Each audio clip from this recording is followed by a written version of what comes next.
नमस्कार बच्चों। आज हम लोग पढ़ने वाले हैं क्लास 10th की मैथ के पार्ट 3। तो पार्ट 3 है pair of linear equation in two variable, यानी दो चर वाले रैखिक समीकरण युग्म। तो पार्ट 3 आज हम लोग पढ़ेंगे। पहले थोड़ा सा इंट्रोडक्शन कर लेते हैं, ठीक है। तो ये तो क्वेश्चन है, मैं यहाँ पे बता दे रही हूँ। पार्ट का नाम क्या है? दो चर वाले। तो चर क्या होते हैं? कोई भी अज्ञात, जैसे कि हम लोग लिखते हैं ना x, y, z, ठीक है, a, b, c, यानी जिसका मान या फिर जिसका वैल्यू हमें ज्ञात नहीं होता है, यानी हमें पता नहीं होता है। तो हम लोग उसको क्या कर ले, मान लेते हैं कि मान लीजिए कि इसका वैल्यू यानी मान x है, तो उसको बोलते हैं चर। अब किसी एक समीकरण में, जैसे आप ये देखिए 2x + 4 = 0, तो इसमें कितना चर है? x है सिर्फ। तो ये एक चर वाला है, यह एक चर का है। लेकिन जब हम लिखते हैं 2x + y = 3, तो इसमें दो चर है, एक x है और दूसरा y है। तो इसको बोलेंगे दो चर वाले समीकरण, ठीक है, यानी दो चर वाले इक्वेशन। इसको इंग्लिश में इक्वेशन बोलते हैं और हिंदी में समीकरण, ठीक है। तो हम लोगों को बेसिकली इस पार्ट में जो दो चर वाले जो समीकरण होते हैं उसको सॉल्व करना सीखना है, ठीक है। तो जब एक चर वाले समीकरण होते हैं, जैसे 2x + 10, इसको सॉल्व करने के लिए सिर्फ एक इक्वेशन चाहिए, ठीक है। 2x निकाल लेंगे, 1 - 10 x = -9/2। लेकिन जैसे ही इसमें दो चर आ जाएंगे, जैसे 2x + y = 3, तो यह एक इक्वेशन से यानी एक समीकरण से यह सॉल्व नहीं होगा। इसको सॉल्व करने के लिए हमें दो समीकरण चाहिए। तो मान लीजिए कोई और रहेगा, x + y = 4। अब हम इन दोनों को सॉल्व कर सकते हैं, ठीक है। दो यानी हमें अगर दो, जितना चर उतना इक्वेशन हमें चाहिए सॉल्व करने के लिए, ठीक है। रैखिक का मतलब यानी लीनियर इक्वेशन, रैखिक समीकरण का मतलब होता है जिसका डिग्री होता है 1। तो यहाँ पे x का वैल्यू भी 1 है, x पावर 1 है, y पावर 1 है, तो इसीलिए ये इसको बोलते हैं रैखिक समीकरण। इसीलिए पाठ का नाम है दो चर वाले रैखिक समीकरण का युग्म, ठीक है। तो हमें दो चर वाले समीकरण को सॉल्व करने के लिए कितना समीकरण चाहिए? दो समीकरण चाहिए, ठीक है। और इसको सॉल्व करने की बहुत सारे विधि है, ठीक है ना। 2-3 विधि है सॉल्व करने के लिए, और इसको हम लोग ग्राफ से भी सॉल्व कर सकते हैं, बिना ग्राफ से भी सॉल्व कर सकते हैं, ठीक है। तो सबसे पहले हम लोग क्या देखेंगे, हम लोग ग्राफ की विधि से इसको सॉल्व करना देखेंगे। और उससे भी पहले हम लोग क्या देखेंगे, उससे भी पहले हम लोग यह देखेंगे कि पहले जो स्टेटमेंट में रहता है, जैसे इस तरीके से आपका प्रश्न जब दिया हुआ है, तो इसको हम लोग समीकरण के फॉर्म में हम लोग कैसे लिख सकते हैं। ये दिया हुआ है स्टेटमेंट, और इससे हम लोग समीकरण कैसे बनाते। थोड़ा बहुत तो क्लास 8 से आप सीख रहे होंगे, थोड़ा सा क्लास 9th में भी सीखे होंगे। अब हम लोग देखते हैं इसमें। तो इसको मैं अभी जो हमने किया, इसको मैं इरेज कर लेती हूँ। अब हम लोग चलेंगे पार्ट 3.1 पे, ठीक है, एक्सरसाइज पे। अब आपको क्या होना चाहिए, आज के पार्ट एक्सरसाइज सॉल्व करने के लिए आपको क्या पता होना चाहिए? आपको ग्राफ कैसे बनाते हैं वो पता होना चाहिए। अगर आपको पता है तो अच्छी बात है, नहीं तो मैं थोड़ा सा यहाँ पे बेसिक आपको बता दूंगी। तो सबसे पहले प्रश्न देखते हैं। प्रश्न से पहले समीकरण बनाना है, यानी पहले इक्वेशन बनाना है। पहले प्रश्न पढ़ लेते हैं। आफ्ताब अपनी पुत्री से कहता है, 7 वर्ष पूर्व मैं तुमसे 7 गुनी आयु का था। यानी आफ्ताब जो है अपनी पुत्री से 7 साल पहले उसका आयु कितना था? उसका आयु कितने वर्ष का था, वह उससे 7 गुना था। अगर मान लीजिए 7 साल पहले अगर पुत्री का आयु x है तो उसका x इंटू 7 है। अब 3 वर्ष बाद मैं तुमसे केवल 3 गुना आयु का रह जाऊंगा, और अगर अभी से 3 वर्ष बाद देखा जाए तो वह 3 गुना रहेगा उसके पिता। ठीक है, तो इस स्थिति में बीजगणितीय एवं ग्राफीय रूपों को व्यक्त करिए। तो सबसे पहले इसको समीकरण के फॉर्म में, इक्वेशन के फॉर्म में हम लोग लिखना है। ठीक है, और उसके बाद हम लोगों को क्या करना है, और उसको ग्राफ मेथड से भी हम लोगों को सॉल्व करना है। ठीक है, तो सबसे पहले देख लेते हैं। अब एक और चीज मैं बताना भूल गई, जब भी हम लोग ये रैखिक गणित पढ़ेंगे तो इसमें जो समीकरण लिखने का जो जनरल तरीका है वो ऐसे है, ax plus b y plus c is equal to 0। ठीक है, तो सबसे पहले क्या है, तो हम लोग मान लेते हैं आफ्ताब अपनी पुत्री से कहता है 7 वर्ष पूर्व, तो ये तो 7 वर्ष पूर्व का है, तो मान लेते हैं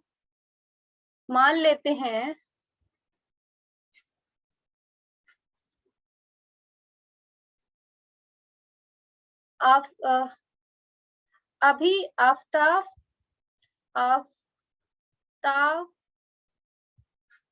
की पुत्री का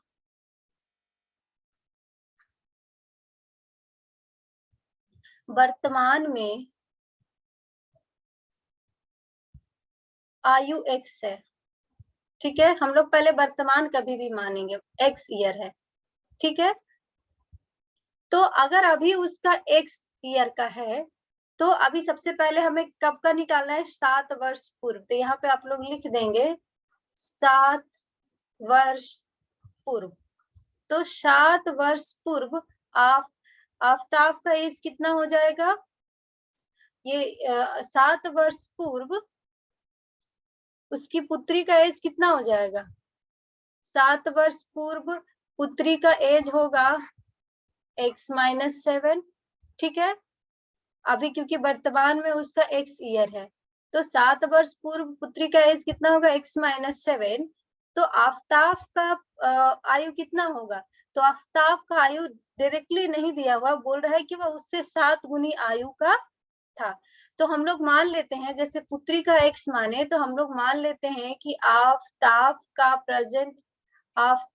का वर्तमान आयु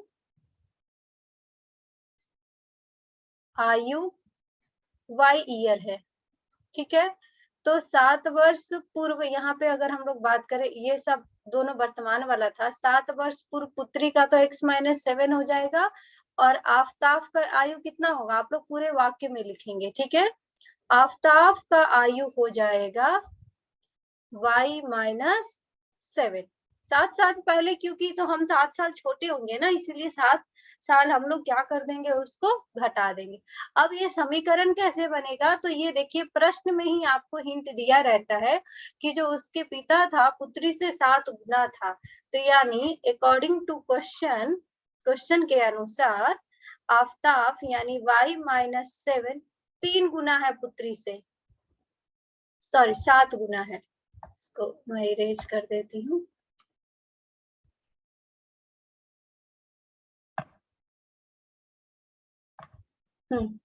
कितना है, 7 वर्ष पूर्व 7 गुना आयु, यानी 7 गुना x माइनस 7। ठीक है, इसको अगर हम लोग सॉल्व कर लेंगे तो y minus 7 is equal to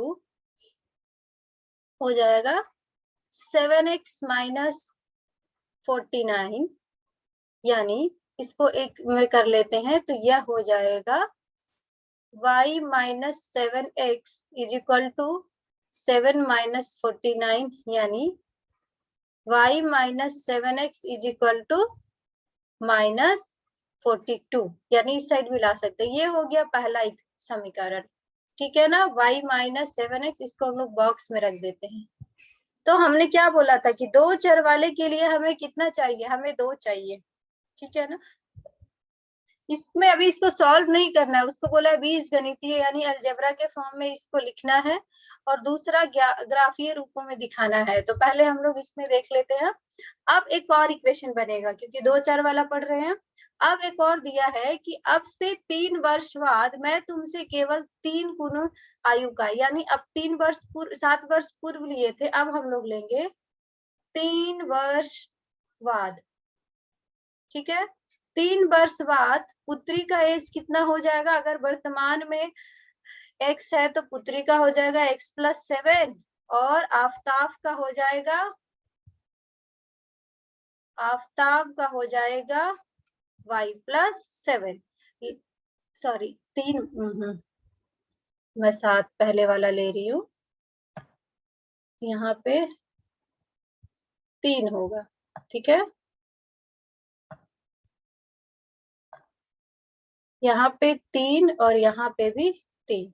अब क्वेश्चन में क्या बोला है, 3 वर्ष बाद वो कितने गुना हो जाएगा, वो अपनी पुत्री से 3 गुना हो जाएगा, यानी हम लोग लिखेंगे अकॉर्डिंग टू क्वेश्चन, ठीक है। पिता का एज बढ़ा, देखो अब इसमें लिखना है कि लेफ्ट साइड में किसको लेना है, तो जो बड़ा होगा उसको लेना है, और जाहिर सी बात है पिता बड़ा होगा कि पुत्री, तो पिता का एज ज्यादा होगा, तो हम लोग लेंगे y+3 इज इक्वल टू कितने गुना है, 3 गुना है, x+3। इसको भी सॉल्व कर लेंगे तो ये आ जाएगा 3x+9 यानी y+3 इज इक्वल टू कितना हो जाएगा,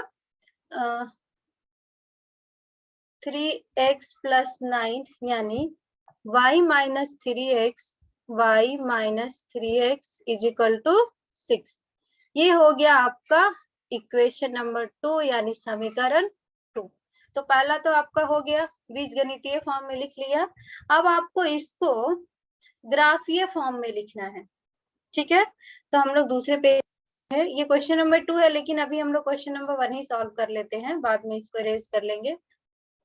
मुझे डबल पेज लेना चाहिए था। तो पहला समीकरण क्या है, y-7 इज इक्वल टू -42। पहला समीकरण है y-7 इज इक्वल टू -42, ठीक है। तो और दूसरा समीकरण है, दूसरा समीकरण y-3x is equal to 6, y-3x is equal to 6, ये दूसरा समीकरण है। तो ग्राफ बनाने के लिए सबसे पहले हमें दोनों का एक बॉक्स बनाना पड़ेगा, ठीक है। यानी x का एटलीस्ट 2-3 वैल्यू हमें लिखना है। यहाँ पे x का वैल्यू लिखते हैं और यहाँ पे y का। तो सबसे पहले इक्वेशन 1 देखेंगे, y माइनस, इसमें x का वैल्यू भी होगा ना, y-7x चाहिए। तो सबसे पहले x का वैल्यू 0 ले लेते हैं। तो x का वैल्यू 0 ले लेंगे तो y-0 इज इक्वल टू -42, यानी का y का वैल्यू कितना हो जाएगा, -42। अब हम लोग एक बार y का वैल्यू 0 ले लेते हैं। तो y का वैल्यू 0 ले लेंगे तो उस इक्वेशन में 0 - 7x इज इक्वल टू -42, यानी x इज इक्वल टू 42/7 6, ये हो जाएगा 6, ठीक है। इसके अलावा भी हम लोग कोई भी वैल्यू अपने मन से, कोई जरूरी नहीं है कि आपका ये मिलना चाहिए, ठीक है। अब हम लोग क्या करते हैं, x का वैल्यू मान लीजिए 7 ले लेते हैं, ठीक है। कोई भी वैल्यू ले सकते हैं आप, x का वैल्यू 7 ले लेंगे तो y-49 कितना आ जाएगा, इज इक्वल टू 7 - 42, यानी y is equal to 7, y का वैल्यू भी 7 आ गया, ठीक है। तो यहाँ पे ये बॉक्स हो गया, हमें ये बॉक्स इंपॉर्टेंट है। अब हम लोग इसी तरह से दूसरे वाले को भी कर लेंगे। इक्वेशन नंबर 2 के लिए भी x का वैल्यू 2-3 वैल्यू। तो क्या करना है आपको, बेसिकली x का वैल्यू कोई भी अपने मन से ले लेना है, बहुत बड़ा नहीं लीजिएगा। पहले 0 रख के देखिए या 1-2 रख के देखिए, और एक्स का वैल्यू पुट करिए, वाई का वैल्यू निकालिए, और एक्स का वैल्यू अपने मन से लेना है, ठीक है ना। तो फिर से मैं क्या करती हूँ, एक्स का वैल्यू 0 ले लेती हूँ, तो यहाँ पे क्या हो जाएगा, y minus 0 is equal to 6, यानी y का वैल्यू कितना आ गया, 6 आ गया, ठीक है। अब मैं क्या करती हूँ, y का वैल्यू 0 ले लेती हूँ। y का वैल्यू 0 जब ले लेंगे तो 0 minus 3x is equal to 6, यानी x इज इक्वल टू -2। तो x का वैल्यू कितना आ गया, -2, ठीक है ना। एक मैं x का वैल्यू 3 ले लेती हूँ, अपने मन से 2-3 वैल्यू ले सकते हैं। y minus 9 is equal to 6, यानी y is equal to 6 plus 9 कितना हो गया, 15, ये 15।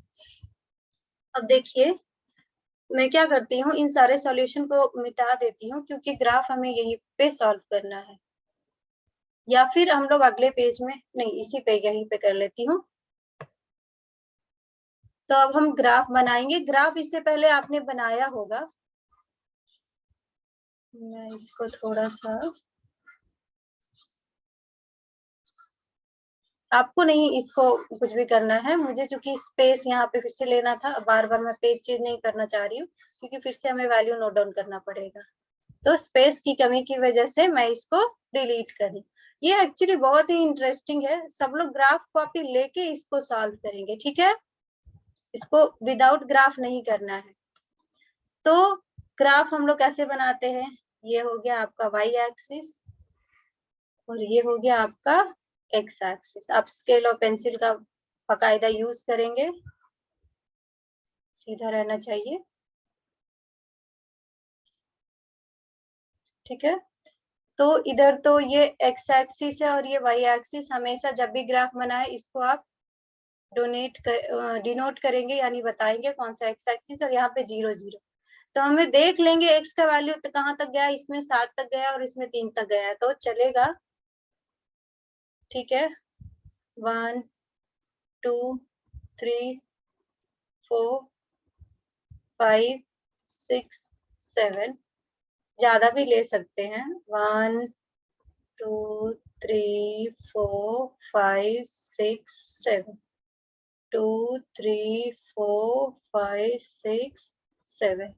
अब y का वैल्यू देखिए, उसमें 15 तक है और इसमें 42 तक है, तो 42 वाला हम लोग छोड़ सकते हैं, ये देख लेते हैं, 7 है और उसमें 15 है, तो हम लोग 2 2 करके ले लेते हैं, 2 4 6 8 10 12, यहाँ पे 14 और यहाँ पे 16। ग्राफ थोड़ा ऊपर चला गया, यहाँ पे भी इधर देखिए, ये माइनस होगा पूरा, minus minus minus minus minus, वैसे ही -2 -4 -6 -8 -10। अब क्या करना है, ऐसे लेना है एक्स वाई, ऐसे 0 -42 छोड़ देते हैं, हमारे ग्राफ से बाहर जा रहा है, ये देखिए सबसे पहले एक्स को लेते हैं, तो इसमें इसका कितना बनेगा, 6, 0, यानी एक्स एक्सिस पे 6, वाई एक्सिस का 0। तो सबसे पहले एक ग्राफ वाला को कंप्लीट कर लेना है, ठीक है। दूसरा क्या है, 7, 7, एक्स का वैल्यू भी 7 और वाई का वैल्यू भी 7, एक्स यहाँ पे यानी आएगा, ठीक है ना। तो ये आपका अगर जाएगा तो ये ऐसे जाएगा ग्राफ, ठीक है, ये ऐसे लाइन चला जाएगा, स्ट्रेट लाइन, और ये इसको आप लिख देंगे y minus 7x is equal to -42। आप क्या करेंगे, कॉपी में ये वाला भी वैल्यू डिनोट कर देंगे, तो ये नीचे ऐसे आपका 42 कहीं मिल जाएगा, क्योंकि देखिए सिर्फ 2 है ना, अगर यहाँ पे कोई पॉइंट रहता है तो बनाने में आसानी होता है, इसलिए हम लोग 3 वैल्यू लेते हैं।